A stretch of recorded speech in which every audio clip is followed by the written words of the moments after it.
We're using 0.8mm round wire to make the shepherd's crook earring back. Take 6 centimetres, file one end completely flat. At the other end, file to a sharp point.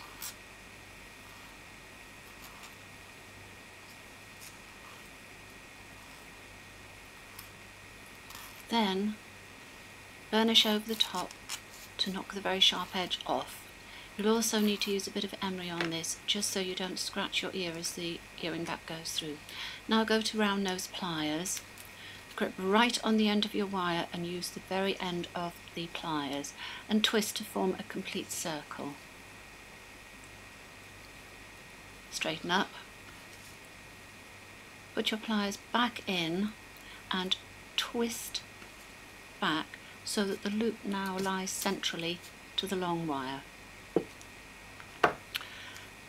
I like to put the opening side backwards, in other words towards my ear, so it's less visible. Use your fingers and thumbs to form an attractive earring back.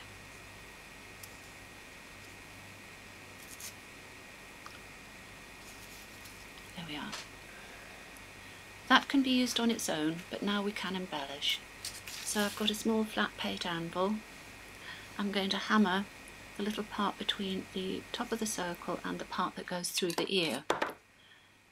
Use any hammer you have to hand. This is a planishing hammer. Do it on the other side. And then just correct the loop if it's opened up. Remember, when you're putting something onto this loop, always open the loop side to side. Don't pull it apart or you'll lose the integrity. Another idea. Wrap some thinner wire, this is 0.8, around the shepherd's crook before you start to bend it. Push it together and then get your snips and cut away any excess. And just compress the coil you've made together with your fingers. Then take your snipes, the Americans call these chain nose, and push the sharp edges of the wire you've just wrapped down so it disappears and won't scratch you. Compress it together and push it down. And then form in the usual way. Please remember, never put copper or brass through your ears. They're considered rather dirty metals. This is for demonstration purposes only.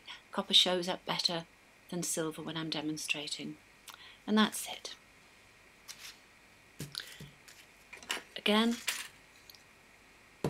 hammer to planish it and flatten that area very slightly if you want to. Just give it a slightly more professional look. Much cheaper to make your own fixings, and they're original then.